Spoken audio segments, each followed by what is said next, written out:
Market లో invest చేసి మీ డబ్బులు డబుల్ చేసుకోవాలనుకుంటున్నారా? సుందరరామిరెడ్డి గారి లైవ్ సెమినార్ కి అటెండ్ అవ్వండి.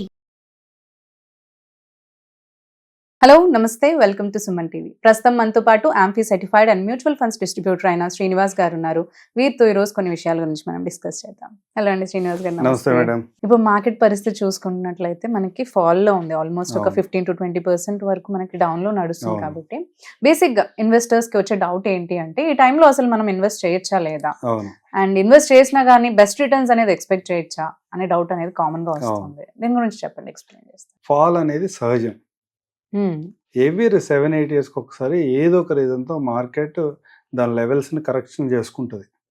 ఓవర్ ప్రైస్ ఎక్కడైతే ఉన్నాయో వాటిని అన్నింటినీ అడ్జస్ట్ చేసుకుంటుంది మార్కెట్ అయితే. దానికి మనం రకరకాల పేర్లు పెట్టుకోవచ్చు.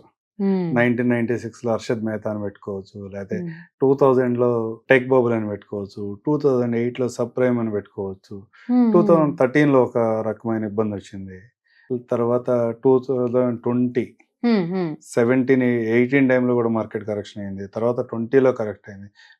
కోవిడ్ వల్ల యుక్రెయిన్ రష్యా వార్ దగ్గర కూడా కరెక్ట్ అయింది. ఇవాళ వచ్చిన ఇంటర్నేషనల్ గా కొంచెం మ్యాక్రోస్ అంత ఇబ్బందికరంగా ఉన్నాయి కాబట్టి ఇవాళ కరెక్షన్ వచ్చింది. ఈ కరెక్షన్స్ అన్ని ఉండగా కూడా 1995లో స్టార్ట్ అయిన ఫండ్ ఇవాళకి 30 years కంప్లీట్ చేసుకున్న ఫండ్, 1 లక్ష రూపాయలు ఆ రోజు ఇన్వెస్ట్ చేసి ఉంటే ఈ క్రైసిస్లన్నింటినీ పట్టించుకోకుండా ఎవరైతే ఈ రోజు వరకు హోల్డ్ చేశారో వాళ్ళ వాల్యూ 1,80,00,000. చాలా రిటర్న్స్ బాగున్నాయి కదా, పర్సంటేజ్ కూడా మంచి పర్సంటేజ్. అది అట్లా కాదు, త్రూ ఎస్ఐపి మంత్లీ 10,000 ఇన్వెస్ట్ చేశారు. ఈ 30 years ఇన్వెస్ట్ చేస్తే 36,20,000 ఇన్వెస్ట్ చేశాడు. అతను ఈ రోజు present value 19 crores 40 lakh change. 19 crores 1,000 invest చేసాడు అనుకుందాం, 1.9 CR. ఎన్ని ఇయర్స్ అన్నారు? 30 years. ఇది ఉదాహరణగా చేసుకుని మీరు ఒక కన్క్లూజన్ రండి. మార్కెట్ లో లాంగ్ టర్మ్ లో రిటర్న్స్ ఉంటాయా లేవా? రిటర్న్స్ ఉంటాయా లేవా అంటే, ఎందుకు రిటర్న్స్ జనరేట్ అవుతాయి? కంపెనీస్ బిజినెసెస్ మంచిగా ఉండాలి. షార్ట్ టర్మ్ సెంటిమెంట్స్ రకరకాల కారణాలతో రకరకాల ఇంటర్నేషనల్గా కానీ డొమెస్టిక్గా ఉన్న రీజన్స్తో మార్కెట్ సెంటిమెంటల్గా కరెక్షన్ అవుతుంది.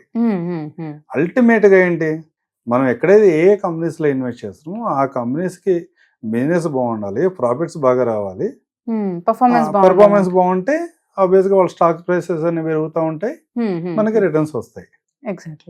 ఒక 30 years తర్వాత, 30 years బ్యాక్, ఒక 20 years బ్యాక్ అప్పుడు ఉన్న పబ్లిక్ యొక్క లైఫ్ స్టైల్ ఒక్కసారి మనం చూసుకుంటే, ఈ రోజు ఉన్న మన లైఫ్ స్టైల్ చూసుకుంటే ఎంత తేడా ఉంది అంటే, ఒక 30 years బ్యాక్ అయితే కనుక పర్టికులర్గా మార్కెట్ మీద డిపెండెన్సీ అనేది లేదు. మార్నింగ్ నుంచి ఈవినింగ్ వరకు నీ లైఫ్ స్టైల్లో మీరు వాడే ప్రతి వస్తువులో 80% మనం లోకల్గా దొరికే వస్తువులే. ప్రతిదీ కూడా ఏదో ఒక 20% ఉంటే ఇండస్ట్రీస్ నుంచి తయారయ్యేవి, అవి మనం కన్జ్యూమ్ చేసేవాళ్ళం. 80% ఐటమ్స్ అన్ని కూడా మన లోకల్ సోర్స్ నుంచి వచ్చేవే. అప్పుడు బిజినెసెస్ పెద్దగా లేవు. ఈ రోజు మీ పరిస్థితి ఏంటి? ఇంట్లో మార్నింగ్ లేచిన దగ్గర నుంచి ఈవినింగ్ పడుకునే వరకు మీరు వాడే ప్రతి వస్తువు 99% ఏదో ఒక ఇండస్ట్రీలో తయారవుతున్న ప్రొడక్ట్. మీ దగ్గర ఏమైనా తయారవట్లేదుగా, మీ ఓన్ గా ప్రొడ్యూస్ చేయట్లేదుగా. ఏమైనా కొన్ని ప్రొక్యూర్మెంట్స్ ఇంట్లో కావాల్సిన నీడ్స్ అయితే ఫుడ్ నీడ్స్ తప్పితే అవి కూడా ఫార్మర్ దగ్గర నుంచే, అది కూడా మేబీ నెక్స్ట్ 5-10 years లో ఇండస్ట్రీగా ఫామ్ అవుతుంది రావచ్చు. ఈ కంపెనీస్ బిజినెసెస్ గురించి కూడా పెద్ద మాట్లాడవసరం లేదు. మీ లైఫ్ స్టైల్, మనందరి లైఫ్ స్టైల్ ఇక్కడ నుంచి ఫార్వర్డ్ ఉంటుందా, లేకపోతే లాస్ట్ 30 years బ్యాక్ ఏదైతే సిస్టమ్ ఉందో ఆ సిస్టమ్ లోకి ఫార్వర్డ్ వెళ్తాం కదా. అంటే బిజినెసెస్ అన్ని బాగుంటాయి, కన్జంప్షన్ బాగుంటది. ఇండియాలో ఇవాళ దగ్గర 60% పీపుల్ వర్కింగ్ పాపులేషన్ ఉన్నారు. వాళ్ళందరూ యాస్పిరేషన్స్ అన్ని మారిపోతున్నాయి. ఒకప్పుడు సింగిల్ బెడ్రూమ్ ఉంటే మంచి అచీవ్మెంట్, ఓన్ హౌస్ ఉండటం అచీవ్మెంట్. ఇవాళ డబుల్ బెడ్రూమ్ ఉండటం అచీవ్మెంట్. ఒక 5-10 years బ్యాక్ వరకు ఇవాళ త్రిబుల్ బెడ్రూమ్ ఉంటే విల్లా అంటారు, విల్లా దాని నెక్స్ట్ లెవెల్కి వెళ్తాం. ఈ ట్రాన్స్ఫర్మేషన్ ఫేజ్ లో కన్జంప్షన్ ఎంత జరుగుతుంది? ఈ కన్జంప్షన్ అయితే ఆగదు. ఇండియాకి ఉన్న డిసడ్వాంటేజ్ పాపులేషన్ అంటారు, కానీ ఈ పాయింట్ ఆఫ్ వ్యూలో చూసుకున్నప్పుడు మనకి అడ్వాంటేజ్ కూడా. వీళ్ళందరికీ ఏదో కంపెనీ నుంచి ఐటమ్ అయితే ప్రొక్యూర్ కావాలి కదా, మ్యానుఫ్యాక్చరింగ్ అవ్వాలి కదా. ఆ కంపెనీస్ బిజినెసెస్ బాగున్నంత సేపు ఇండియాలో బిజినెసెస్ బాగుంటాయి, మీ రిటర్న్స్ రీజనబుల్ గా ఉంటాయి. అబ్నార్మల్ గా 25%, 30% ఇయర్స్ ఏజియాలో వస్తుంది నేను చెప్పను, కానీ ఆ 12-13% అయితే ఎలాంటి ఇబ్బంది ఉండదు. కమింగ్ టు పాయింట్, ఈ రోజు 20% కరెక్ట్ అయినాయి కదా, కరెక్టేనా? 20% కాదు, సబ్జెక్ట్ కరెక్షన్. దగ్గర సెన్సెక్స్ అండ్ నిఫ్టీ వాళ్ళ హైని ఆల్ టైమ్ హై నుంచి 12-13% మాత్రమే కరెక్ట్ అయింది. ఓకే, 12-13%. ఇంత పానిక్ సిచ్యువేషన్ కూడా 12-13% మాత్రమే కరెక్ట్ అయింది సెన్సెక్స్ అండ్ నిఫ్టీ. అట్లా కాకుండా ఇండిసెస్ చూసుకున్నట్టయితే స్మాల్ క్యాప్, మిడ్ క్యాప్, లేదా నెక్స్ట్ 50 ఇట్లా కనుక మనం క్యాలిక్యులేట్ చేసింది దగ్గర 20-22% కరెక్ట్ అయింది. Okay okay. కొన్ని సెక్టర్స్లో స్కీమ్స్, పర్టికులర్గా మ్యానుఫ్యాక్చరింగ్ థీమ్ కానివ్వండి, డిఫెన్స్ థీమ్ కానివ్వండి, లేదా ఇన్ఫ్రాస్ట్రక్చర్ థీమ్ కానివ్వండి, ఇవన్నీ కూడా మోర్ దాన్ 25% కరెక్ట్ అయినాయి. ఏం జరిగింది?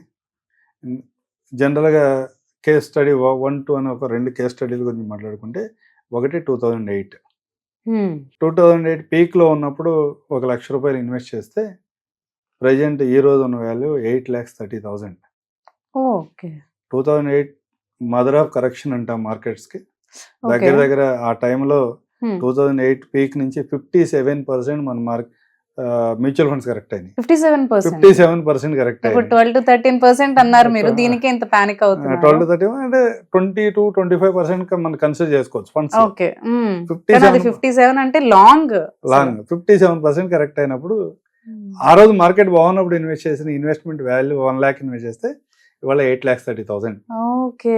ఆ రోజున పానిక్ సిచ్యువేషన్ లో ఎవరైతే 1 lakh ఇన్వెస్ట్ చేశారో వాళ్ళ వాల్యూ 19 lakhs చేయండి. ఈ ఉదాహరణ ఆలోచిస్తే మీరు ఈ టైంలో ఇన్వెస్ట్మెంట్ పెట్టడమే కరెక్ట్ కదా.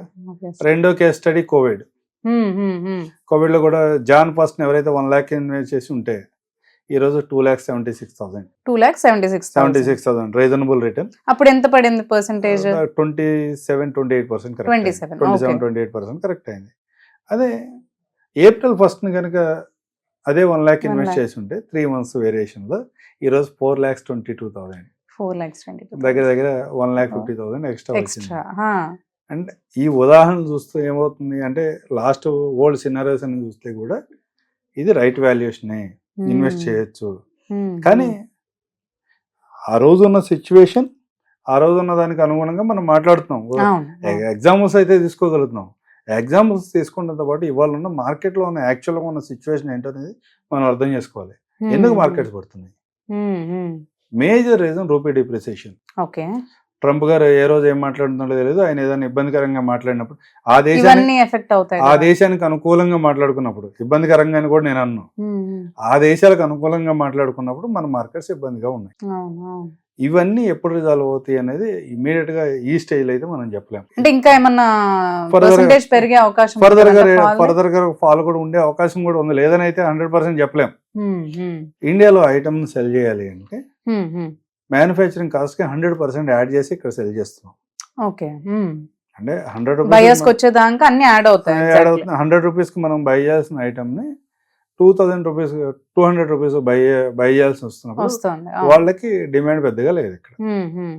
ఇవి మీరు ఏదైతే టారిఫ్స్ మా ప్రొడక్ట్స్ మీద వేస్తున్నారో, మేము కూడా మీ ప్రొడక్ట్స్ మీద మేము కూడా టారిఫ్స్ వేస్తామని ట్రంప్ చెప్తున్నాడు. అంటే నువ్వు 100% వేస్తే నేను 100% వేస్తా అంటున్నాడు. అప్పుడు ఏమవుతుంది? ప్రైస్ ఫైటింగ్ జరిగింది. ప్రైస్ ఫైటింగ్ లో మనం వెనకబడిపోతాం. ఆ టైంలో మన కంపెనీస్కి ఏమన్నా ఇబ్బందికరమైన పరిస్థితులు ఉంటాయేమో అని ఇవాళ ఉన్న డౌట్. అదే రిజాల్వ్ అవుతుంది. మినిస్టర్స్ అందరూ గవర్నమెంట్ ఆఫ్ ఇండియా కానీ గవర్నమెంట్ ఆఫ్ అమెరికా కానీ మాట్లాడుతున్నారు. దాన్ని ఏదో పాయింట్ ఆఫ్ టైంలో సెట్ చేసుకుంటారని మనం ఎక్స్పెక్ట్ చేస్తాం. అది ఇమీడియట్ గా జరిగితే హ్యాపీనే. కొంచెం ల్యాక్ తీసుకుంటే ఆ ఎఫెక్ట్ అయితే మన మార్కెట్ మీద ఉంటుంది. ప్రీవియస్ దాంట్లో కూడా రిజాల్వ్ అయినా సిచ్యువేషన్ బేస్డ్ అయి ఉంటాయి కదా. ఇప్పుడు కూడా ఈ సిచ్యువేషన్ ఎప్పటికి రిజాల్వ్ అవుద్ది అనే దాని మీద మనం ఆధారపడి ఉంటుంది. మీరు ఏదైతే ఎస్ఐపి ద్వారా ఇన్వెస్ట్ చేద్దాం అనుకుంటున్నారో, మంత్లీ ఇన్వెస్ట్మెంట్ చేస్తాం అనుకుంటున్నారో, దానికి మీకు బ్యాడ్ టైం గుడ్ టైం అని ఏముండదు. మీరు ఏ పాయింట్ ఆఫ్ టైంలో అయినా స్టార్ట్ చేయొచ్చు.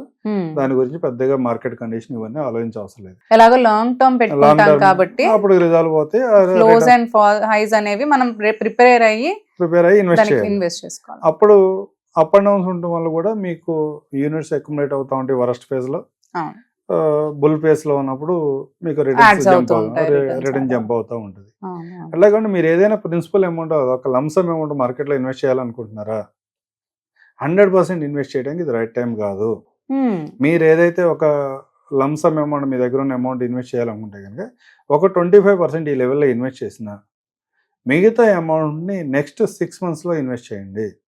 అది Okay, okay. డైలీ ఇన్వెస్ట్ చేసుకుంటే ఇంకా బెటర్. లేదా మార్కెట్ టైమింగ్ని బట్టి మార్కెట్ ఏమైనా ఫాల్ ఉంటే అప్పుడు చూస్తా అంటే అది కూడా కరెక్ట్ వేనే. కాకపోతే అంత మార్కెట్ టైమింగ్ చేయడం మన వల్ల కాదు. దానికి ఎస్టీపీ మేనర్లో ఇన్వెస్ట్ చేయండి. ఏదైనా ఒక లిక్విడ్ ఫండ్లో పార్క్ చేసి ఒక 6 monthsలో ఇన్వెస్ట్మెంట్ అయ్యేటట్టుగా మీరు ప్లాన్ చేసుకోగలిగితే బెటర్ కొంచెం రీజనబుల్గా ఉంటుంది. అంటే ఒకేసారి ఇక్కడ నుంచి కూడా ఇంకో 10% మార్కెట్ ఫాల్ అయింది అనుకోండి, కష్టం. మనం డైరెక్ట్గా మన పోర్ట్ఫోలియోలో 10-15% ఫాల్ కనపడుతుంటే ఎంత మనం లాంగ్ టర్మ్ ఉందాం అనుకున్నా కానీ ఈ రోజు అయితే మార్కెట్లో నిలబడలేకపోవచ్చు. అవును, అవును. అదే ఆ రిటర్న్ ఆ ఫాల్ అనేది కొంచెం తక్కువ కనపడుతుంది అనుకోండి, మనకు కూడా కాన్ఫిడెన్స్ ఉంటుంది. ఉంటుంది, అవును. ఆ మేనర్లో ఎస్టీపీ మేనర్లో కనుక మీరు ఇన్వెస్ట్ చేస్తే లాంగ్ టర్మ్ మీతో minimum 5 to 7 years holding time ఆర్జిన్ ఉన్నాళ్ళు మాత్రమే మ్యూచువల్ ఫండ్లోకి వస్తే ఇబ్బంది ఏమి ఉండదు. ఇబ్బంది ఉండదంట. ఓకే అండి, thanks for your advice. Thank you అండి.